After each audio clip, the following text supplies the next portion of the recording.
So what is the best martial art?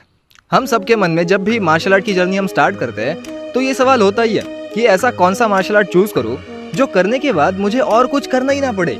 मतलब कोई भी आने दो, किसी को भी पेल दूंगा, कोई भी साइज़ का बंदा हो। तो ये मार्शल आर्ट चूज़ करते वक्त आपके मन में बहुत कन्फ्यूजन होगा, बट ये वीडियो आपके कन्फ्यूजन को दूर करने के लिए बना है। हम इस वीडियो में सारे मार्शल आर्ट्स को एनालाइज करेंगे, सारे मार्शल आर्ट के टाइप्स, उनके फ़ायदे क्या होंगे, नुकसान क्या होंगे, आपके लिए कौन सा बेस्ट है, आपको अगर फाइटिंग में काफ़ी डेडली बनना है तो उसके लिए कौन सा बेस्ट रहेगा। ऑल्सो सेल्फ डेवलपमेंट के पर्सपेक्टिव से भी देखेंगे कौन सा मार्शल आर्ट आपको एज अ पर्सन ग्रो करने में हेल्प करेगा। So the first is karate and taekwondo. अब इनकी स्टाइल काफ़ी सिमिलर है, बट कराटे में पंचेस एंड किक्स दोनों होते हैं और ताइक्वांडो में सिर्फ किक्स होते हैं। बट दोनों मार्शल आर्ट को सीखने के लिए आपको बहुत ज़्यादा सालों की मेहनत लगती है। अगर आप कराटे ज्वाइन करते हो तो कुछ महीनों में आप प्रो नहीं बन जाओगे। अगर आपको लगता है कि मैं कराटे ज्वाइन करूंगा और कुछ ही महीनों में बंदों से लड़ने के लिए मैं रेडी हो जाऊंगा, so it's not like that. Starting में आपको काफ़ी बेसिक से सिखाया जाएगा, डीप स्टांसेस, पंच करना, हॉर्स स्टांस में किक करना, मतलब एक ही पोजीशन को लेके आपको बहुत सारे पंचेस, बहुत सारे किक्स, सेम ही टेक्निक, सेम ही स्ट्राइक हज़ारों बार प्रैक्टिस करना पड़ता है, which is actually good. But कई बार इससे आप डिमोटिवेट भी हो सकते हो कि आपको एक ही चीज़ कितनी बार करनी है और क्यों कर रहा हूँ मैं ये सब। क्योंकि जब तक आपको उसके एप्लीकेशन नहीं दिखाए जाते, उसकी डेडलीनेस नहीं समझते, तब तक आप वो डिमोटिवेट ही होगे। तो इसलिए आप में पेशेंस बहुत ज़्यादा होने चाहिए कराटे या फिर ताइक्वांडो सीख रहे हो तो। बट जब आप ये कराटे या फिर ताइक्वांडो बहुत सालों के लिए प्रैक्टिस करते हो तो ये काफ़ी ज़्यादा बेनिफिशियल है from fighting perspective and also from the self development perspective. क्योंकि आप ये इतनी सालों की जब मेहनत करते हो तब आप में वो hard work, consistency, patience, dedication, ये सारी चीज़ें आ ही जाती है। और फाइटिंग तो उसका आउटपुट है ही। अगर आप 3-4 साल के लिए कराटे भी करते हो तो आपको फाइटिंग आ ही जाएगी। बट या आप जो कातास, पंचेस, किक्स, जो भी कुछ कर रहे हो, जो भी कुछ सीख रहे हो, उसके एक्चुअल एप्लीकेशन भी आपको आने चाहिए। अगर आपको पता नहीं है कि आप ये प्रैक्टिस क्यों कर रहे हो, आपको टीचर काता सिखा रहा है बट कभी उसकी एप्लीकेशन दिखाई नहीं रही है कि ये अगर एक्चुअल स्ट्रीट में ऐसी सिचुएशन होगी तो आप ये टेक्निक्स को यूज़ कैसे करोगे। अगर वो आपको सिखाया नहीं गया तो उसका कोई फ़ायदा ही नहीं होगा। तो अगर आप कराटे या फिर ताइक्वांडो चूज़ करने वाले हो तो ये समझ लो कि आपको ज़्यादा साल लगेंगे सीखने के लिए, और जिससे भी सीख रहे हो वो आपको एक्चुअल लाइफ के एप्लीकेशंस भी दिखाए। तो अगर आपको ये कराटे एंड ताइक्वांडो वाला पॉइंट क्लियर है तो let's move on to the next martial art, that is Shaolin kung fu. अब शाओलिन कुंफू में बहुत सारे अलग अलग स्टाइल्स हैं। लाइक अगर आपने कुंफू पांडा देखा है तो उसमें भी आपको पता होगा कि टाइगर स्टाइल, क्रेन स्टाइल, बहुत सारे एनिमल्स के स्टाइल्स हैं। तो शाओलिन कुंफू सिर्फ एक टाइप का मार्शल आर्ट नहीं है, उसमें बहुत सारे टाइप्स कवर्ड है। तो अगर आप चाहते हो कि शाओलिन कुंफू सीखना है आपको और आपका सिर्फ पर्सपेक्टिव है कि आपको फाइटिंग सीखनी है, तो ये भी कराटे और ताइक्वांडो की तरह एक शॉर्ट टर्म आपका गोल कंप्लीट नहीं करेगा। आपको ये सीखने के लिए टाइम भी बहुत ज़्यादा लगेगा। अगर आप ये सोचते हो कि 2-3 महीने या फिर 1 साल करके आप इससे फाइटिंग भी सीख जाओगे, सो इट्स नॉट पॉसिबल, क्योंकि ये काफ़ी एंशंट फॉर्म्स है। डेफिनेटली आप स्ट्रीट फाइटिंग तो सीखोगे ही, बट आपको टाइम भी ज़्यादा देना पड़ेगा। अगर उतनी मेहनत आप नहीं करना चाहते, इतने पेशेंस आप में नहीं है, तो शाओलिन कुंफू या फिर karate it's not for you. अगर आप शाओलिन कुंफू को चूज़ करते हो तो आप एज अ पर्सन बहुत ज़्यादा ग्रो कर सकते हो। अगर आपको मंक्स पता है वो सेल्फ डेवलपमेंट पे बहुत ज़्यादा फोकस्ड होते हैं, तो वो फाइटिंग के साथ साथ स्पिरिचुअलिटी के बारे में भी सीखते हैं, खुद को एज ए पर्सन ग्रो कैसे करना है, भगवान को जानना कैसे है, वो सारी चीज़ें एक ही चीज़ में शाओलिन कुंफू में सिखाई जाता है। तो आप फाइटिंग के साथ साथ बहुत सारी और भी चीज़ें सीखोगे। और की चीज़ इसलिए है, तो अगर आपको ये इंटरेस्ट करता है तो शाओलिन कुंफू काफ़ी बढ़िया मार्शल आर्ट है जो आप किसी और मार्शल आर्ट से उतना कंपेयर नहीं कर पाओगे। Now the third martial art is Kalaripayattu. अगर आप विद्युत जामवाल को जानते हो तो ये मार्शल आर्ट को पता ही होगा, सबसे ancient form of martial art, जिसका उगमला हिंदी में क्या म्हणतात, जिसकी शुरुआत हमारे भारत में हुई थी। तो ये भी एक ऐसा आर्ट फॉर्म है जो आप कुछ महीने जाके नहीं सीख पाओगे। अब इसमें आपको बहुत सारी चीज़ें सीखने मिलती है। It's like Shaolin kung fu but उससे भी पुराना और काफ़ी अच्छा वर्जन, क्योंकि इसमें आपको सेल्फ डेवलपमेंट के लिए मेडिटेशन, स्पिरिचुअलिटी, ये सारी चीज़ें होंगी। वैसे ही फिजिकल फिटनेस के लिए इसमें मोबिलिटी होगी, फाइटिंग होगी, बहुत सारे वेपन की ट्रेनिंग होगी।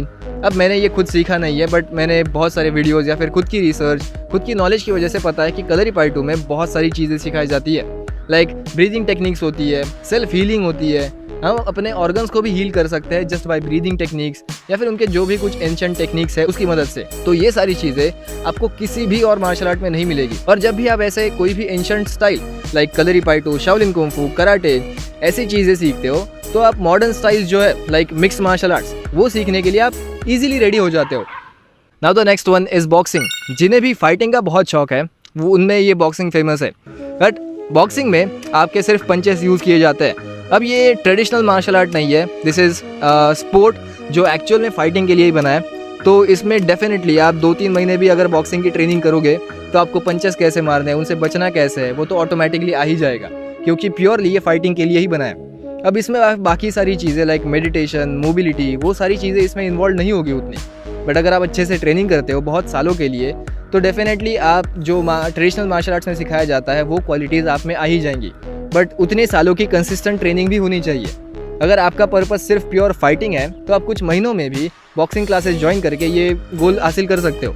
So if your goal is fighting, definitely boxing is for you.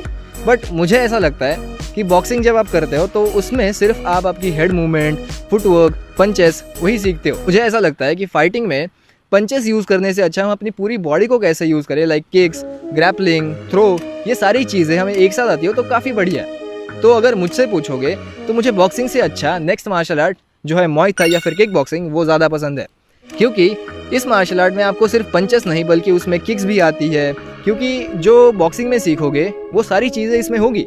But on top of it आप किक्स भी सीखोगे, उसमें क्लिंचिंग भी होगी मुआय थाई में, किक बॉक्सिंग में आपके स्वीप्स भी होंगे, तो बहुत सारी और भी चीज़ें, पूरी बॉडी यूज़ करोगे आप। इसलिए मुझे लगता है कि बॉक्सिंग से बेहतर किक बॉक्सिंग है, क्योंकि अगर आपका गोल ये नहीं है कि आपको सिर्फ बॉक्सिंग कंपटीशन खेलना है या फिर किक बॉक्सिंग कंपटीशन खेलना है, मतलब you are not bound by this sport, बस आपको खुद के लिए सीखना है, तो इन माय ओपिनियन आप किक बॉक्सिंग चूज करो, किक बॉक्सिंग या फिर मुआय थाई। और इस Muay Thai and kick boxing को अगर सेल्फ डिफेंस या फिर स्ट्रीट फाइट पर्सपेक्टिव से देखा जाए तो काफ़ी यूजफुल है, क्योंकि आपको पता है कि पंच कैसे करना है, उन्हें डॉज कैसे करना है, आपका फुटवर्क अच्छा है, एजिलिटी अच्छी है, स्टैमिना बिल्ड होगा आपका, ऑल्सो किक्स भी कर सकते हो।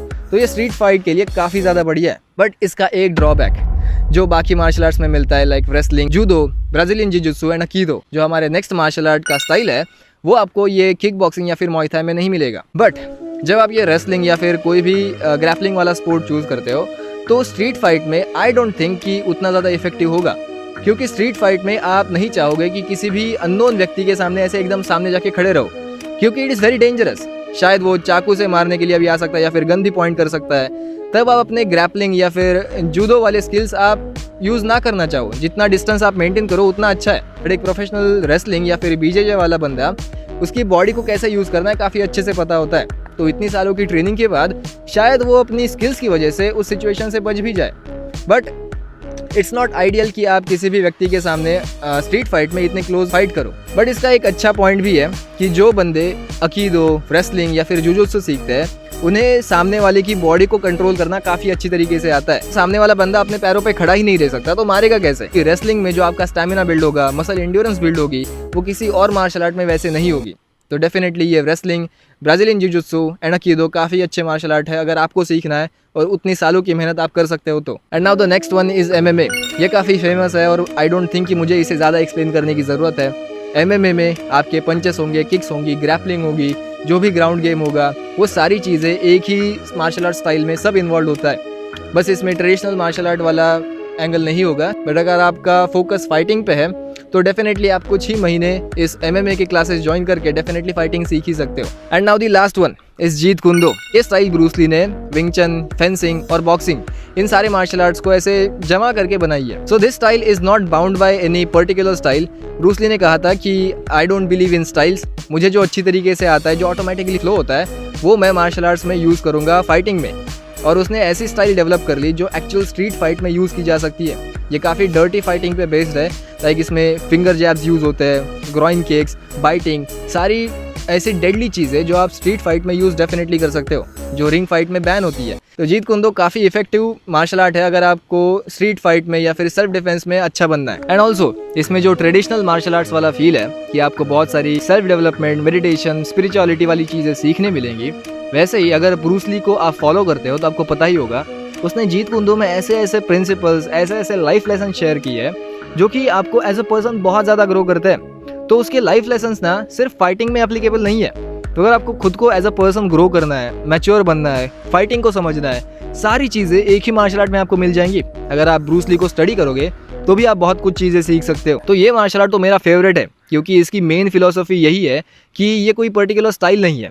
जो भी आपने सीखा है वो सारे मार्शल आर्ट्स को मिक्स करो, आप देखो कि आपको क्या सूटेबल लगता है, आपको क्या अच्छी तरीके से आता है, आपने कौन सा मार्शल आर्ट सबसे ज़्यादा प्रैक्टिस किया है। क्योंकि ब्रूस ली हमेशा कहता है I don't fear the man who practised 10,000 kick once but he fears the man who practises one kick 10,000 times.